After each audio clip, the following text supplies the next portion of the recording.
Orlah today? We're starting with Orlah today. Orlah, yep. Beginning of Orlah. Okay. So we are on Aleph Aleph. If one plants for a fence or for beams, it is exempt from Orlah. Reb Yossi says even if he said the inner side is for food and the outer side is a fence, the inner side is liable and the outer side is exempt. When our forefathers entered the land and found planted, it was exempt. If they planted, though they were not and they had not conquered, it is liable. If one plants for the public, it's liable.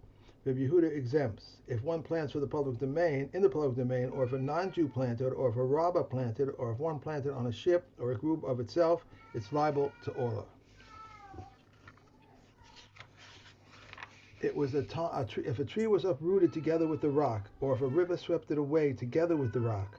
If it could live, it is exempt, and if not, it is liable. If the rock was torn away from its side, and the plow shook it, or it made it like earth. If it could live, it is exempt. If not, it is liable. Hey. Okay. All right. So Mishnah Dalet carries on in the similar sort of vein. Ilan shenekar v'nishtar bo shoresh. If the tree got uprooted, it got turned over on its side or whatever in a storm, but v'nishtar bo shoresh, but there's still a root that's stuck into the ground. Okay, Potter. It doesn't reset the Orlah clock. Just as long as it's still got a root that is stuck into the ground. How thick does this root have to be that can still sustain the tree? Rabban Gamliel Omer Mishum Rabbi Elazar ben Yehuda Ish bar Toisa Kamachat Shal Mitun. It's like a stretching pin. So what is it? It's the thickness of a pin that you use for stretching wool. Okay. Okay, so that's not a very big shear. Right. Right. And this is what they judge is enough to keep the tree alive. Ilan shenekar ubo brecha. Now, when you have a tree that was uprooted, but it has something propagated from it. So this is think about a grapevine and the way that they we spoke about this in Kilayim when we're talking about a kerim. That's where we first introduced the concept of habracha, is where you take the vine, a tendril, and you stick it under the ground, which will then grow roots and carry on growing separately, and now you'll have a separate plant. You'll be able to cut the original tendril, and you'll have a separate plant. Mm-hmm. Okay, so that's called a brecha. Now, what happens? Let's say you've got this grapevine, and you made the havracha. It's been propagated out into the soil somewhere else, and then the original grapevine got uprooted. And it is sustained from the havracha. It's still living, even though it got completely uprooted from the mother plant. Chazra has a kena lios kabrecha. So then the old plant now takes on the status of the brecha. So if the propagated part was propagated, let's say 2 years ago, then yes, the mother plant does revert to being Orlah, but only for 1 more year. Wow. Okay. Because it takes on the status of the havracha, and if the brecha is more than 3 years old, then there's no more Orlah. Right. Hivricha shana achar shana v'nifsaka. So let's say he's propagating year after year. He keeps propagating this grapevine. Each year he adds another step to this havracha, v'nifsaka, and then it got cut off. Okay, let's get the order of play over here because that's important. So if the first havracha got broken off from the tree, moneh shalosh shanos orla shel habrechot misha shenifseka. Now you start counting for Orlah from the time that the havracha got cut off. וכן אם נפסקה בריכה שנייה או שלישית מונה 3 שנות אורלה לאוסן הבריכות נפסקה נקסן ואילן הזקן. So all the time that he hasn't cut them off, they're not counted as a new growth yet. but so it's curious that that it's not symmetrical. That the that if so, let's just take it in the simple case of a mother and a child plant, okay, which you propagated out.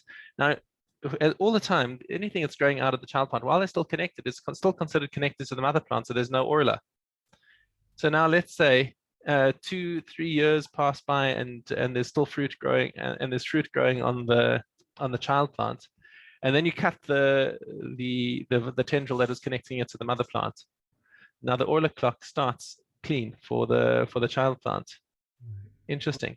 Whereas if in the other direction, if the mother plant became uprooted, but it was living from the child plant, we just said in the previous Mishna, we just said in the previous previous sentence, that the mother takes on the status of the child plant, that it's for how many years it's been in the ground. So there we count how many years it's been in the ground, but apparently here you reset the clock if it gets disconnected from the mother, which is interesting. If a tree was uprooted but it still had a sunken root and lives on it, that sunken root, the one that's the habracha, that's the propagated root that we're talking about. That's grafted. Yeah, well, it's not called grafting. It's called propagation, where you take the tendril and stick it under the ground so it'll grow more roots. And then grafting is when you actually take another plant and you stick it on and you bind it. Then the old one becomes like the sunken shoot. So the old one, the mother becomes like the child, right? Okay. Correct. That was the first point that we said in the Mishnah. If he sank a shoot year after year and it became detached, one counts from the time it became detached. Right. So then the Orlah gets reset at the moment that the shoot becomes detached, even if it's been in the ground for a couple of years. Okay. Okay. Now, how does he know when that was detached? Maybe he didn't see the root for 2 weeks, so it doesn't. Well, okay. If that's 2 weeks, is not going to make a difference unless it's over Rosh Hashanah. Okay. All right. That's right. Okay. Okay. All right. Sipuk hagafanim. So what's the sipuk hagafanim?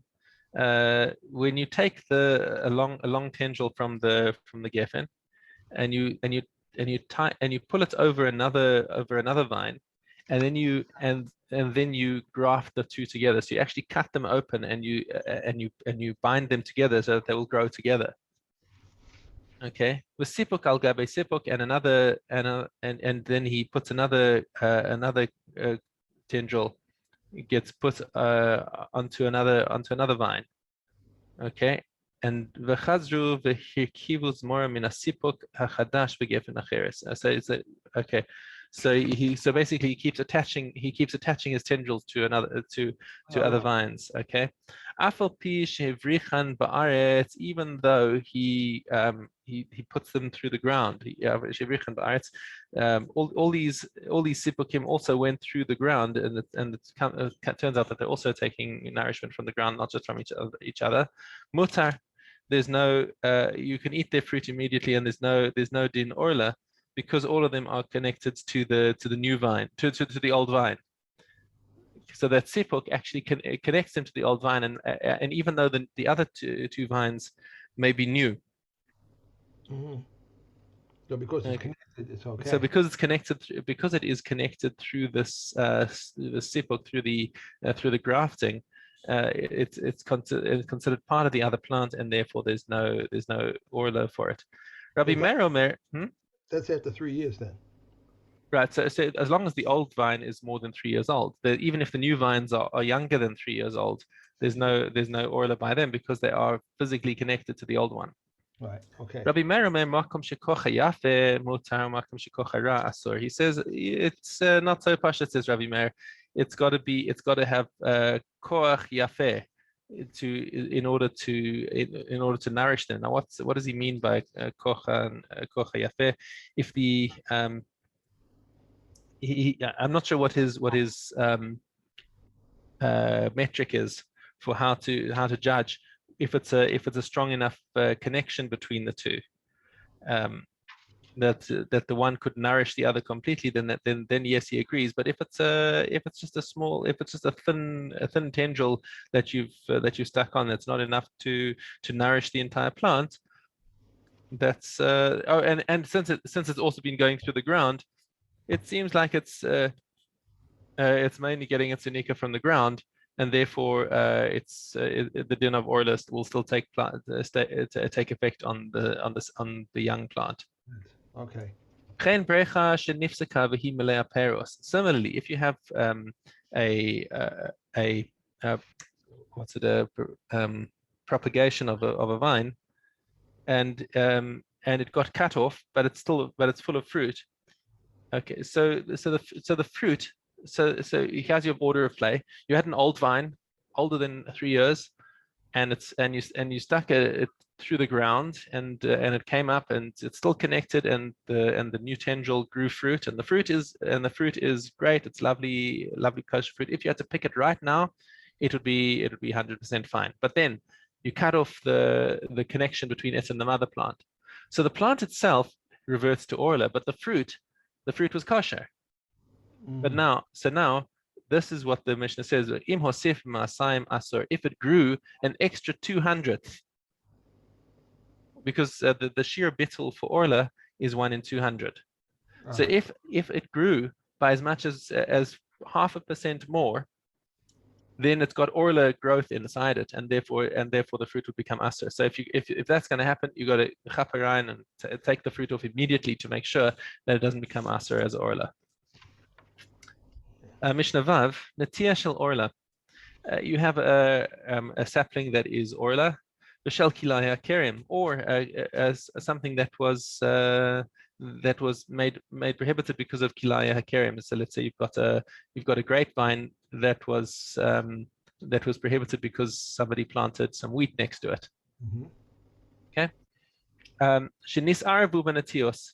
And then those things accidentally got replanted among other trees that were kosher. Okay. Hare ze lo yilkot. It doesn't matter. There's no sheer bittul for these things, because a tree that is planted in the ground is chashuv in its own right, and it will never become batal. Okay. So all these trees now have to be considered asur. They're either Orlah or kilaya kerim, whichever the isur is. And you're not allowed to harvest their fruit. But if somebody didn't know, and they went and gathered the fruit, then you can judge it according to 1 in 200 that if the asur tree was planted among more than 200 kosher trees, then you can judge the fruit as being okay, because the fruit, now that it's detached, has got a sheer bittul. Okay, but as long as this wasn't done deliberately, if a person knew that there was an asur tree in this orchard, and he went ahead and picked anyway, then that's bittul l'chatchila. That's where somebody's deliberately going and causing a bittul, and we're going to asur it. Rabbi Yossi Omer, af yiskaven lilkot v'yalev echad u'masayim. He says, well, actually, even if he did intend to pick the fruit, and he knew there was something asur in there, we'll still allow it to be batal. Right. Not that lechatchila you're allowed to, but he's saying that b'di'abad, if he did it, it's still going to be permitted. The same way, okay. Right. Okay. The halacha does not follow Rabbi Yossi here. It's because we have the principle in chote niskar. You don't want to reward somebody who intended to do an avera. Yeah, it's not the right way to go. Okay. All right. Let's go back to challah. Gimel Aleph. That 1/200th always gets me. I mean, how do you tell? How do you measure? With 1/200th is like a nothing. It's how much it grows. Yeah, it's Yeah, a lot of these shiurim are difficult to measure. I actually once did a Purim shtick on the Halachic Measurements Institute, where we had all these experiments being undertaken to see what's the shiur of Shalom Aleichem Rebbe, and what's the shiur of because it was Purim, we had to have Shikros B'nai Shikros Social Lot. So it was a fun Purim shik we did in yeshiva. All right, Challah, Gimel Aleph. One may eat a chance meal from the dough until it is rolled with wheat and until it has been kneaded into a cohesive lump with barley. Once she has rolled out the wheatened or kneaded into a cohesive lump that of barley, one who eats it is liable to the death penalty. As soon as she pours the water, she lifts off her challah, provided that there are not 5/4 of flour there. If her dough became meduma before she rolled it out, it is exempt because meduma is exempt. After she rolled it out, it is liable. If a doubt as to uncleanliness arose about it before he rolled it out, it may be made in uncleanliness, but after she rolled it out, it must be in cleanliness. If she dedicated her dough before she rolled it out and redeemed it, it is liable. After she rolled it out and redeemed it, it is liable. If she dedicated it before she rolled it out and the treasurer rolled it out and thereupon she redeemed it, is exempt because at that time, when it is rendered liable, it was exempt. Okay. Maasros, Gimel Tes. I was thinking that crazy thought that if Adam Arishon had not done the chet and all the bread was growing on trees and all that kind of stuff, they wouldn't be going through this whole process. Yeah, we'd be in a very different reality. Okay, Kest. From a vine which is planted in the courtyard, one may take the whole cluster. Likewise with a pomegranate and likewise with a melon. So says Rav Tafrin. Rabbi Akiva says he may pluck the grapes from the clusters and pick the seeds from the pomegranate and cut slices from the melon. From coriander sown in the courtyard, one may pluck leaf by leaf and eat, but together he is liable. Savory, hyssop, and thyme in the courtyard are guarded if liable. If guarded are liable. If guarded are liable, right. If a fig tree stands in the courtyard and overhangs a garden, one may eat it in his usual manner and it is exempt. But if he stands in the garden and overhangs the courtyard, he may eat one by one and is exempt. But if he took together, he is liable. If he stands in the land and overhangs outside the land and overhangs the land, all follows are the root. As regards houses of walled cities, all follows the root. But as regards cities of refuge, all follows the branches, and in Jerusalem, all follow the branches. If one pickles, stews, or salts in the field, he is liable. If one stores in the ground, he is exempt. If one dips in the field, he is exempt. And if one bruises olives so that the acrid sap may come out of them, he is exempt. If one squeezes olives onto his flesh, he is exempt. If he squeezes them and put them in his hand, he is liable. If one skims into a cooked dish, he is exempt, but into a pot, he is liable because it is regarded as a small vat. Okay. Kilayim Gimel Base.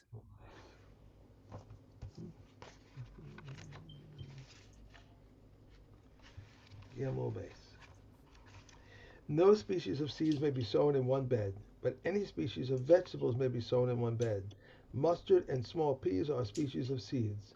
Large peas are a species of vegetables. A border which measures one tefach high and diminished remains valid, since it was valid at the beginning. A furrow or a water channel 1 tefach deep may be sown with 3 seeds, one on one side, one on the other, and one in the middle. If the point of a row of vegetables enters a field of different vegetable, it is permitted because it is apparent that it is the end of the field. If his field was sown with vegetables and he wishes to plant in a row of different vegetable, Rabbi Yishmael says only if the furrow is open from one end of the field to the other. Rabbi Akiva says the length of 6 tefachim and its full width. Rabbi Yehuda says the width of the sole of a foot. It's a big difference. If one plants 2 rows of cucumbers, 2 rows of gourds, 2 rows of Egyptian beans, it is permitted. 1 row of cucumbers, 1 of gourds, and 1 of Egyptian beans is forbidden.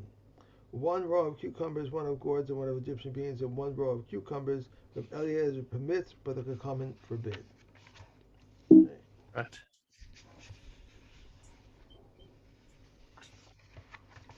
Negaim Yedalad Gimel.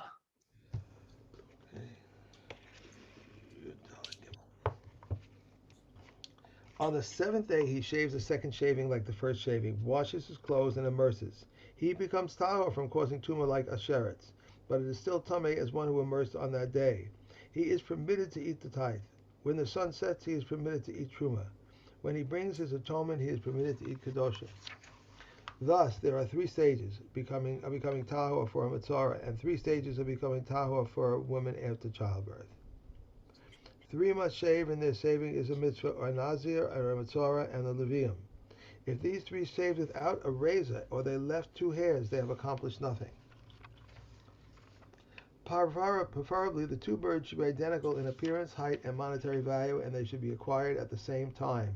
Even if they are not identical, they may be used. If he purchased one bird one day and the other bird the next day, they may be used. If the first bird was slaughtered and was found to be a non-wild bird, he should acquire a mate for the second. The first one may be eaten. If he slaughtered the first bird and it was found to be a treifa, he should acquire a mate for the second. He is permitted to benefit from the first one. If the blood spilled, the bird that should have been sent away is left to die. If the bird that should have been sent away dies, the blood of the slaughtered bird must be spilled out. The cedar wood should Right, be... no, that's it. That's it? Am I right? Hold on, let me just check that we got that right. Yeah, that's right. Yeah. Okay, next up, Horeos. Best Gimel. They are not liable except for the oversight of something along with an inadvertent act, and so too the anointed Kohen. Neither are they liable for idolatry except for the oversight of something along with an inadvertent act. The court is not liable unless it rules on a matter which is punishable by karas for willful transgression and by a sin offering for inadvertent transgression, and so too for the anointed Kohen. Neither are they liable for idolatry unless they rule on a matter which is punishable by karas for willful transgression and by a sin offering for an inadvertent transgression. They are not liable for the positive commandment or the negative commandment concerning the temple, and they do not bring an asham talu in for the positive commandment. Because the difference with it, so why is Mishnah talking about this? Because in the Mikdash, it's a kares. If you go in and you're tamei, you chayav kares. If you did b'mezid.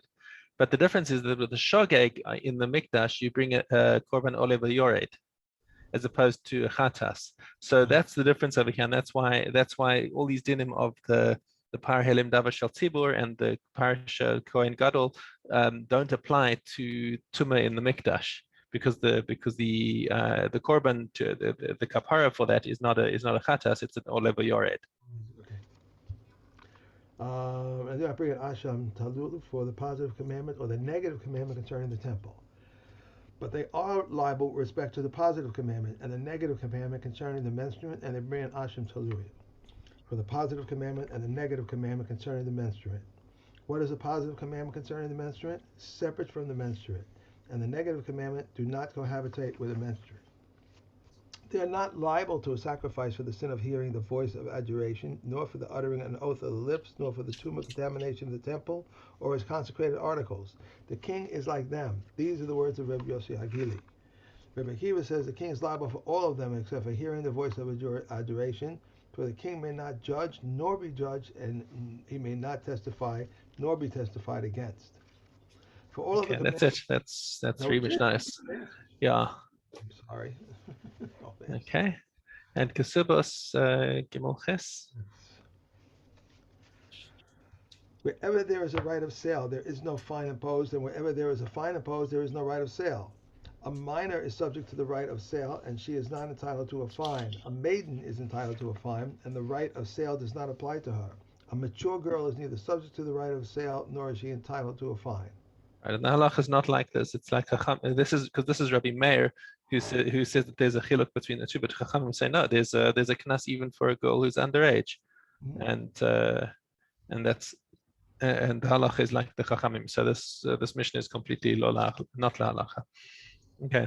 If one declares I have seduced so and so's daughter, he must pay for disgrace and impairment by his own admission, but he does not pay the fine. Likewise, if one declares right, so the knas, we have the principle modeh b'knas patar. If somebody admits liability for something where the punishment is a knas, then he doesn't have to pay. But he's liable for the other damages, but not for the knas. but he does not pay the fine. Likewise, if one declares, I have stolen and I have slaughtered, or I have sold, he must pay the principal by his own admission, but he need not pay the double payments for the foursold or fivefold payments. If one declares, my ox has killed so and so's ox, he must pay the due payments by his own admission. If one declares, my ox has killed so and so's slave, however, he may not pay the fine by his own admission. This is the general rule. Whoever must pay more than he has damaged need not pay by his own admission. Okay. One more, right? Yeah. The maiden was seduced. The indemnities for her disgrace and her impairment, as well as her fine, belong to her father, as well as the indemnity for pain in the case of a violated maiden. If she went to trial before the father died, they belong to the father.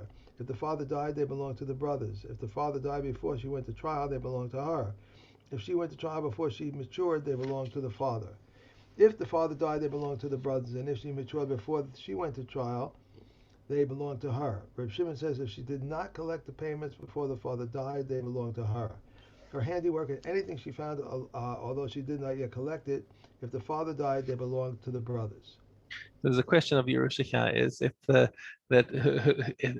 if she's still in her father's reshus, then the money that she is due goes to her father, and if the father dies, then his Yorshim take it, which is the sons. But if her father had died before she gets the judgment, then her father's got no say in it, and her brothers have got no say in it, and it'll go directly to her. I heard something interesting about that Yerusha stuff that when the daughters of first came up and went to Moshe and asked about, Slavchad, yeah. right. So that was like 40 years ago or 38 years ago, and then it didn't come back up again until the parsha we just had 2 parshas ago, I think it was, that came up when the whole section they talked about the Rusha for the girls.